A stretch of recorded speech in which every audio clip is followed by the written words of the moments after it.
Good morning students. आज हम syllabus introduction के साथ साथ फर्स्ट यूनिट पढ़ने जा रहे हैं जिसका नाम है इलेक्ट्रोमैग्नेटिक स्पेक्ट्रम।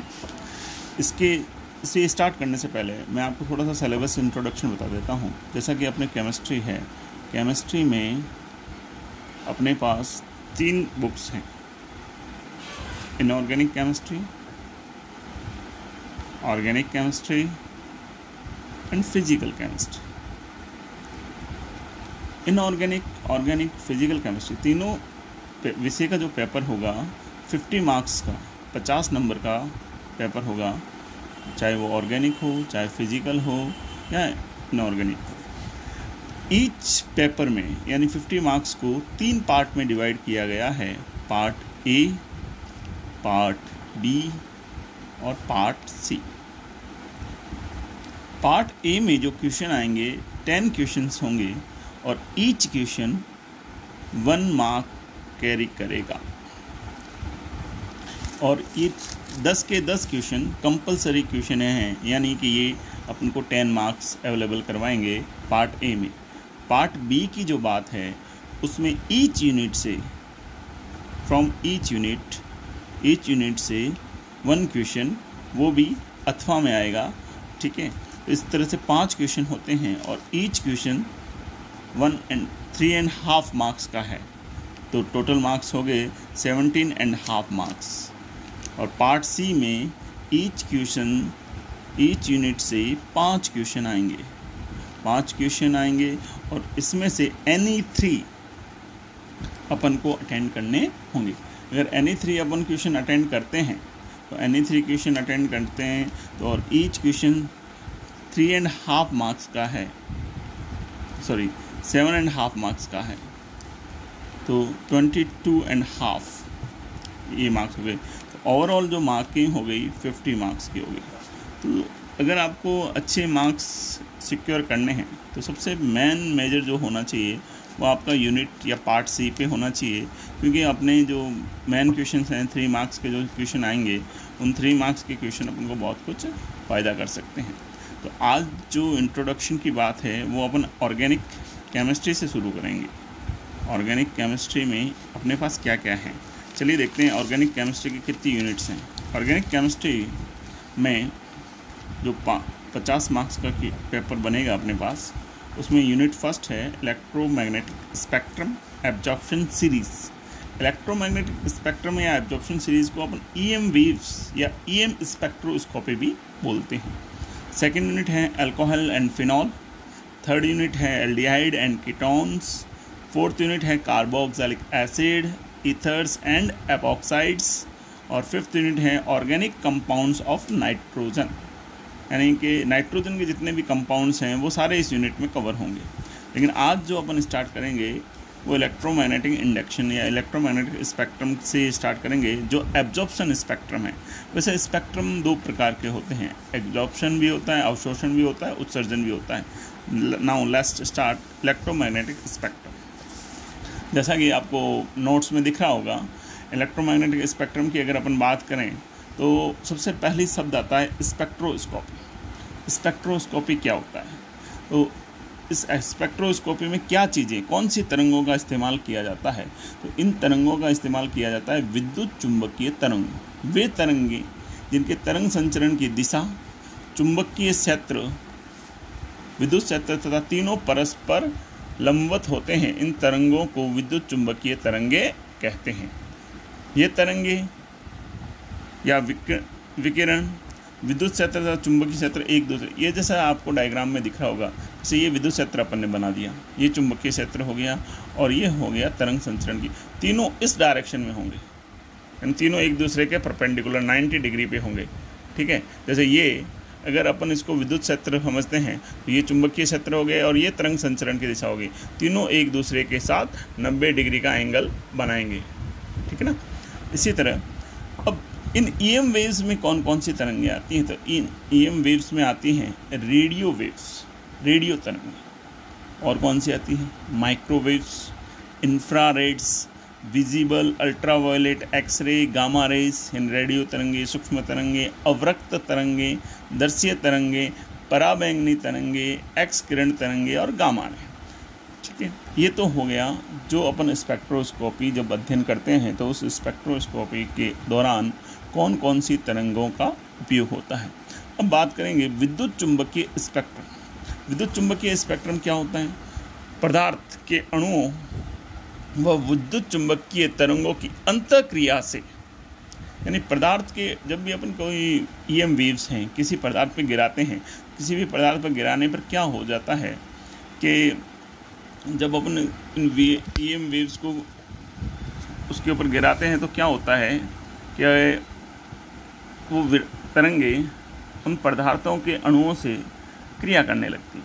क्रिया करने के फलस्वरूप अंतःक्रिया होती है। अंतःक्रिया फलस्वरूप क्या होता है कि ये विद्युत चुंबकीय जो तरंगे हैं विकिरणों का विभाजन हो जाता है। इन विकिरणों का विभाजन होता है जिन्हें रिकॉर्डर से एक आलेख प्राप्त होता है। यानी ये जो विद्युत चुंबकीय विकिरणों का विभाजन से मतलब तात्पर्य यहाँ पर है या तो वो अवशोषित हो जाते हैं या अधिक मात्रा में उत्सर्जित हो जाती हैं, जिससे उन्हें रिकॉर्ड कर लिया जाता है। रिकॉर्ड पर एक ग्राफिकल पेन लगी होती है, वो ग्राफिकल पेन एक आलेख यानी एक ग्राफ बना के दे देती है, रिप्रेजेंटेशन करके दे देती है।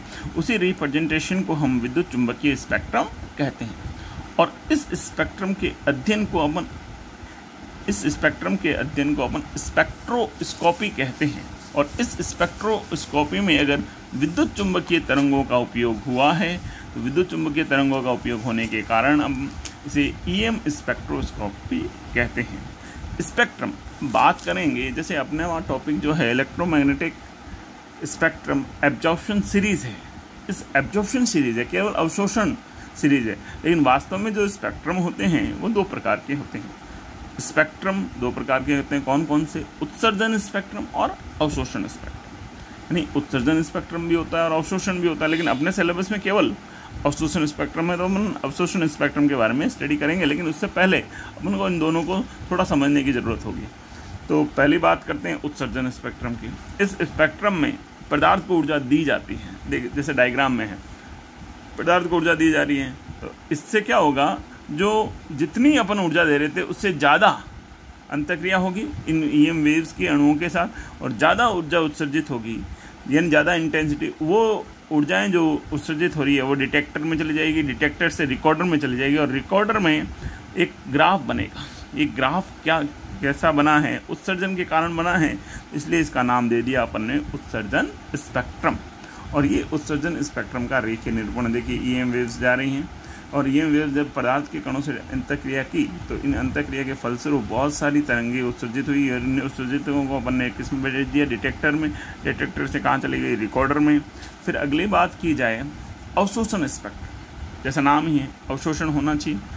किसका अवशोषण होना चाहिए? जब पदार्थ की ईएम विकिरण गुजारी जाती है, ये पदार्थ और पदार्थ में से ईएम विकिरण गुजारी जा रही हैं, तो जितनी इंटेंसिटी की या जितनी गुजारी जा रही थी उससे कम निकल रही है, यानी कुछ उन पदार्थ के अणुओं ने अपने द्वारा अवशोषित कर ली, जिन्हें रिकॉर्डर भेज कर अवशोषण स्पेक्ट्रम, यानी फिर वही आगे कहाँ चले जाते हैं? डिटेक्टर, डिटेक्टर से रिकॉर्डर, तो उसका एक ग्राफ प्राप्त होता है। ये ग्राफ जो प्राप्त हो रहा है ईएम वेव के अवशोषण से प्राप्त हो रहा है। अगर अवशोषण से प्राप्त होता है तो अपन उसको अवशोषण स्पेक्ट्रम कह देंगे। यानी बेसिकली दो प्रकार के स्पेक्ट्रम हैं, अवशोषण और उत्सर्जन। उत्सर्जन है तो ईएम वेव का उत्सर्जन होगा, अंतःक्रिया के फलस्वरूप। अवशोषण है तो ईएम वेव्स का अवशोषण होगा। अब बात की जाए स्पेक्ट्रोस्कोपी, जैसा ही नाम है स्पेक्ट्रोस्कोपी। अगर इसको अपन दो भागों में देखें तो एक है स्पेक्ट्रो यानी स्पेक्ट्रम, और स्कोपी का मतलब होता है टू स्टडी, यानी स्पेक्ट्रम का अध्ययन करना। स्पेक्ट्रम का अध्ययन ही स्पेक्ट्रोस्कोपी कहलाता है।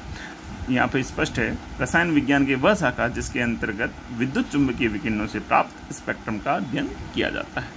और शॉर्ट में समझना हो तो सीधा सा है स्पेक्ट्रोस्कोपी। स्पेक्ट्रम और स्कोपी का मतलब होता है टू स्टडी, तो स्पेक्ट्रम का अध्ययन किया जाता है, इसे स्पेक्ट्रोस्कोपी कहते हैं। स्पेक्ट्रोस्कोपी मुख्यतः 3 प्रकार की है, वैसे तो बहुत सारी होती हैं, लेकिन यूजी लेवल पर अपन इन 3 प्रकार की स्पेक्ट्रोस्कोपी को ही अध्ययन करेंगे। जो पहली है यूवी स्पेक्ट्रोस्कोपी, आईआर स्पेक्ट्रोस्कोपी और एनएमआर स्पेक्ट्रोस्कोपी।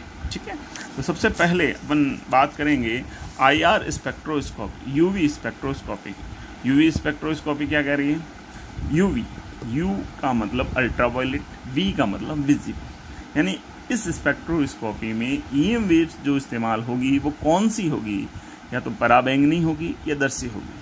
अगर इनका अवशोषण या उत्सर्जन होता है तो यूवी स्पेक्ट्रोस्कोपी कहते हैं। लेकिन अब अपन जब स्टडी अवशोषण स्पेक्ट्रम के बारे में कर रहे हैं तो उत्सर्जन काम में नहीं लेंगे, अपन केवल अवशोषण की बात ही करेंगे। जब पदार्थ द्वारा प्रकाश के दर्शी या पराबैंगनी क्षेत्र से ऊर्जा का अवशोषण होता है तो उसे यूवी स्पेक्ट्रम कहते हैं। जो स्पेक्ट्रम प्राप्त होगा वो यूवी स्पेक्ट्रम होगा, और उसका अध्ययन अपन को क्या कहलाएगा, यूवी स्पेक्ट्रोस्कोपी। इसमें लैम्बडा मैक्सिमम का मान 200 नैनोमीटर से 800 नैनोमीटर। लैम्बडा मैक्सिमम से मतलब है जो उच्चतम अवशोषण जो शो होता है, जिस तरंग दैर्ध्य पर शो होता है उसे लैम्बडा मैक्सिमम कहेंगे। आगे अपन डिटेल स्टडी भी करेंगे इस लैम्बडा मैक्सिमम के बारे में। और लैम्बडा मैक्सिमम को ज्ञात करने के लिए एक रूल भी है, वुडवर्ड-फेजर रूल। इस स्पेक्ट्रम में अणुओं के इलेक्ट्रॉन निम्न ऊर्जा स्तर से उच्च ऊर्जा स्तर में चले जाते हैं। यानी जब ये अवशोषण करते हैं तो इसमें इलेक्ट्रॉनिक ट्रांजैक्शन होता है, यानी इलेक्ट्रॉन का अपने निम्न ऊर्जा स्तर से उच्च ऊर्जा स्तर में चला जाना है, इसे इलेक्ट्रॉनिक ट्रांजैक्शन कहते हैं। सो इसका अलग भी नाम रखा गया है, इलेक्ट्रॉनिक स्पेक्ट्रोस्कोपी। नेक्स्ट जो है IR स्पेक्ट्रोस्कोपी। IR यानी इंफ्रारेड, अवरक्त किरणों। अगर अवरक्त किरणों का अवशोषण किया जाता है किस में से, EM वेव्स में से, तो फिर इसका नाम हो जाएगा IR स्पेक्ट्रोस्कोपी। इसमें अवरक्त किरणों का अवशोषण होता है। लैम्बडा मैक्सिमम का मान 2.5 से 1.5 माइक्रोमीटर होता है।